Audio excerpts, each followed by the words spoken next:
जे 8 बिनविरोध झाले त्यांच्या विरोधात देखील विविध राजकीय पक्ष आघाड्या यांच्या उमेदवारांनी फॉर्म भरले होते, परंतु ते त्यांनी ऐन टायमाला बाजूला ठेवून त्यांनी विकासाच्या बाजूने म्हणजे दादाच्या उमेदवाराच्या बाजूने आपली पसंती दर्शवून आपले फॉर्म माघारी घेतले आणि आमच्या विजयाची सुरुवात झाली। योगेंद्र पवार साहेबांचा निरोप घेऊन एक व्यक्ती माझ्याकडे आली, त्याने सांगितलं की असं असं झालं तर कसं होईल? म्हटलं मी दादांच्या कानावर घालतो, मी कानावर घातलं, परंतु नंतर त्याच्यामध्ये पुढं काहीच त्याला चालना मिळाली नाही।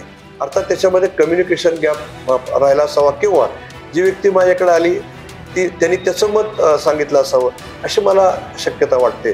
मी म्हणतो की कुणी काय कमावलं मला माहीत नाही, परंतु मला सर्व पवार फॅमिलीचा विश्वास संपादन करता आला, त्यांनी माझ्यावर विश्वास टाकला ही माझ्या दृष्टीमधून फार मोठी पुंज आहे आणि असं भाग्य फार कमी लोकांना मिळतं। त्याच्यामुळे माझी प्रामाणिक इच्छा आहे की बारामतीच्या विकासासाठी आणि इव्हनच सर्व पवार कुटुंबियांनी एक होणं गरजेचं आहे।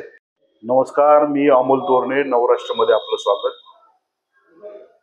खरं तर बारामतीची कुठलीही निवडणूक म्हटलं तर बारामतीचं सुरुवातीला जे पहिल्यांदा नाव समोर येतं ते किरण गुजर, जे गेल्या नटराज नाट्य कला मंडळ ही सांस्कृतिक क्षेत्रातली जी संस्था आहे त्या संस्थेचे ते अध्यक्ष। मात्र राजकीय निवडणूक कुठलीही असली तर महत्वाची जी निवडणुकीची जबाबदारी त्यांच्यावरती असते ते किरणदादा गुजर। आज बारामती नगर परिषदेची राष्ट्रवादी काँग्रेसचे 8 नगरसेवक बिनविरोध निवडून आले। यामध्ये किरणदादा गुजर असतील आणि त्यांचे इतर सहकारी असतील, त्यांची भूमिका या निवडणुकीमध्ये महत्वाची ठरली।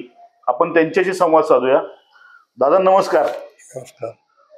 काय सांगाल दादा की नगर परिषदेची निवडणूक आज इतिहासामध्ये 8 नगरसेवक बारामती नगर परिषदेमध्ये बिनविरोध निवडून आले, तर या संदर्भात आपल्या राष्ट्रवादीचे निवडून आले, तर या संदर्भात आपण काय सांगाल? याच्यामध्ये काय आहे की 8 नाही 10 यायला पाहिजे ते माझ्या नियोजनाप्रमाणे, कारण बारामतीचा हा जो विकास माननीय अजितदादा पवार साहेबांनी केला आहे आणि एक रोल मॉडेल म्हणून विकासाकडे सगळीच बारामती आणि आउटराईट सगळे लोक पाहतात आणि बारामतीकरांनी त्याच्यावर शिक्कामोर्तब केले दादांच्या विकासावर। त्याच्यामुळं जे 8 बिनविरोध झाले त्यांच्या विरोधात देखील विविध राजकीय पक्ष आघाड्या यांच्या उमेदवारांनी फॉर्म भरले होते, परंतु ते त्यांनी ऐन टायमाला बाजूला ठेवून त्यांनी विकासाच्या बाजूने म्हणजे दादाच्या उमेदवाराच्या बाजूने आपली पसंती दर्शवून आपले फॉर्म माघारी घेतले आणि आमच्या विजयाची सुरुवात झाली। निश्चितपणे हा विजय हा अजितदादांच्या विकासाचा विजय असं मी मानतो। तसं बघायला गेलं तर दादा तुम्ही म्हटल्याप्रमाणे 10 यायला पाहिजे होते, परंतु आले नाहीत। पण तरी देखील एकतर्फी ही निवडणूक जी आहे तर दुसऱ्या बाजूला 14 नगराध्यक्ष पदाच्या निवडणुकीमध्ये उमेदवार आहेत, 14 नगराध्यक्ष पदासाठी उमेदवार आहेत आणि टोटल 148 उमेदवार नगरसेवक पदासाठी आहेत। तर तसं बघायला गेलं तर एकीकडं काल आपले 8 नगरसेवक बिनविरोध निवडून आले, मात्र उर्वरित ज्या जागा आहेत त्या उर्वरित जागा आम्ही पूर्ण ताकदीने लढवू असं विरोधक म्हणतात। तर आपण काय सांगाल, म्हणजे आपली भूमिका काय या संदर्भात? नाही, प्रत्येकाला वाटतं ना त्यांच्या पक्षाचं कार्य त्यांना केलं पाहिजे, परंतु राष्ट्रवादी काँग्रेस पक्षाचा जवळजवळ मी 1986 पासून निवडणुकीच्या प्रक्रियेमध्ये सहभाग माझा आहे।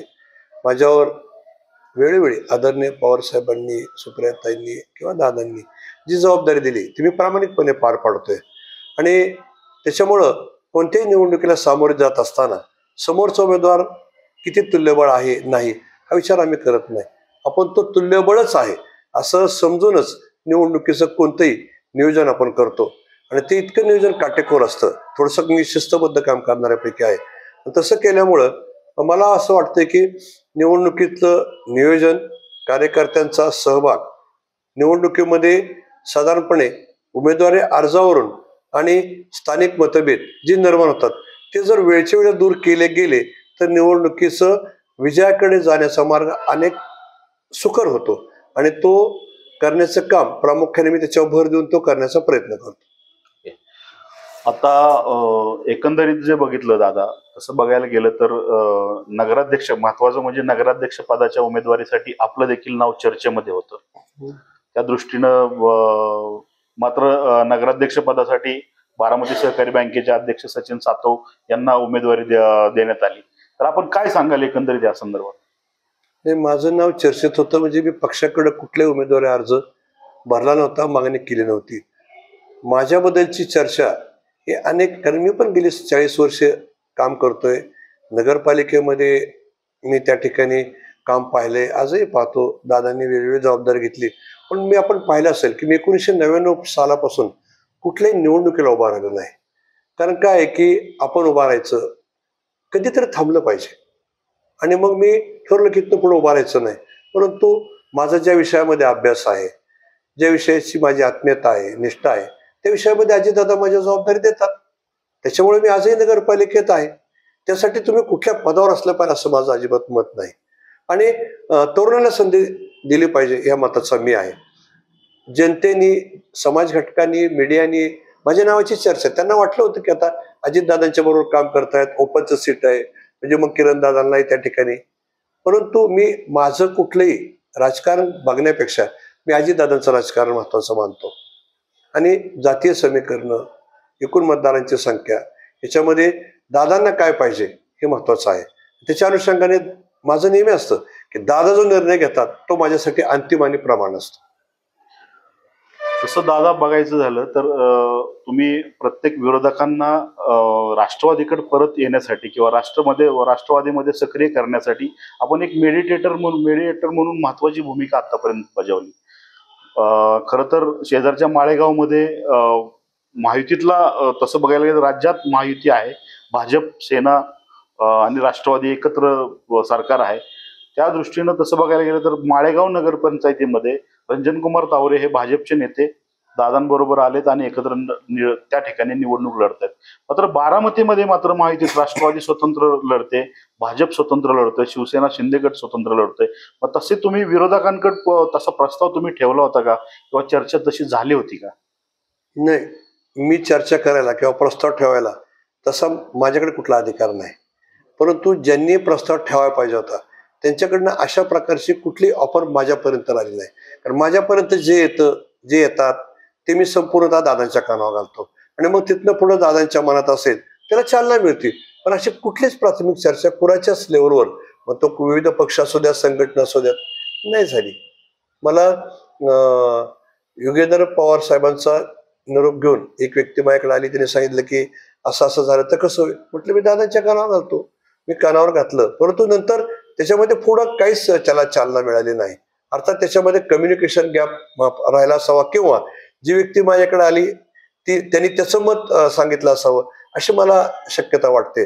म्हणून याच्यामध्ये समन्वय झाला गेला नाही. वास्तविक आता व्हायला पाहिजे.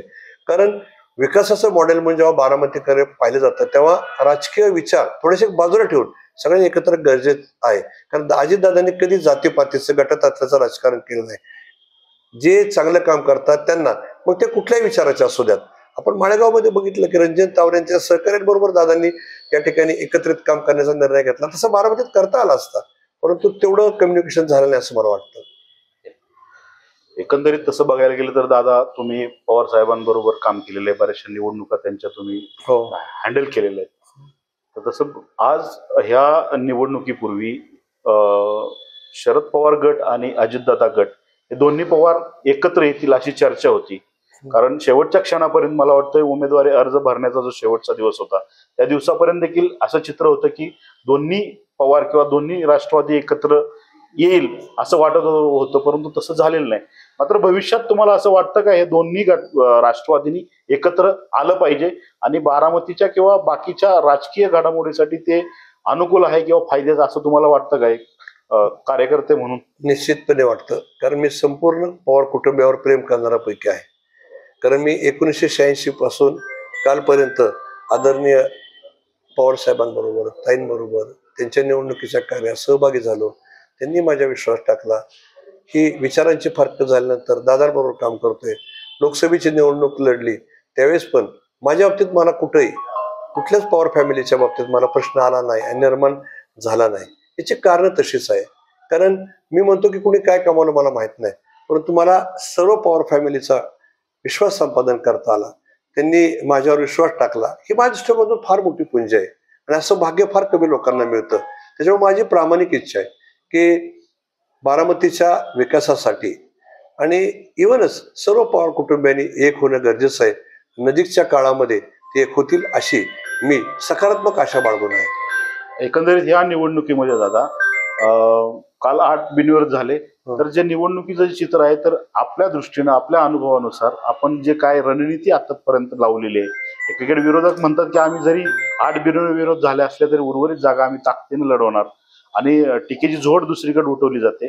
तरी देखील ह्या निवडणूक निकालाचं जे चित्र आहे ते काय राहील आपल्या दृष्टीने? चांगलं राहील, कारण आम्ही तयारीच अशी केलेली आहे. सर्व उमेदवार चांगले दिलेले आहेत, सर्व जाती धर्मांना प्रतिनिधित्व दिलेलं आहे. आपसातले मतभेद कमी करण्याचा आम्ही प्रयत्न केलेला आहे. काही राहिले सुद्धा ते होऊन जातील. दादांची काल सभा झाली, दादांनी सगळ्यांना काय सल्ला द्यायचा तो जाहीरपणे दिलेला आहे. त्याच्यामुळं काय मतभेद निवडणुकीच्या ह्याच्यावर काय असेल ते सगळे जणांनी बाजूला ठेवतील अशी माझी अपेक्षा आहे. आणि सर्वांनी एकत्रित काम केलं तर ही निवडणूक जिंकायला काय कुठल्या प्रकारची अडचणीला असं मला वाटत नाही. त्याच्यामुळे जे उर्वरित नगराध्यक्ष असेल राहिले उमेदवार आहेत चांगल्या मताधिक्य निवडून येतील. आत्ताच आपण किरणदादा गुजर यांच्याशी संवाद साधला. एकंदरीत बारामती नगर परिषदेची ही निवडणूक आहे ती चांगल्या पद्धतीनं आम्ही जिंकू असा विश्वास त्यांनी व्यक्त केलेला आहे. दुसरी गोष्ट म्हणजे मगाशी मी विचारलेल्या प्रश्नाबाबत त्यांनी दोन्ही पवारांनी एकत्र आलं तर हे बारामतीकरांच्या दृष्टीनं फायद्याच आहे असं देखील त्यांनी म्हटलेलं आहे. पाहूया बारामतीच्या निकालानंतर काय स्पष्ट होतं, हे निकालानंतर स्पष्ट होईल. आणि दोन्ही पवार पुढच्या स्थानिक स्वराज्य संस्थांच्या निवडणुकीमध्ये एकत्र येतात का काय हे काही दिवसामध्ये स्पष्ट होणार आहे. अमोल तोरणे, नवराष्ट्र, बारामती. धन्यवाद.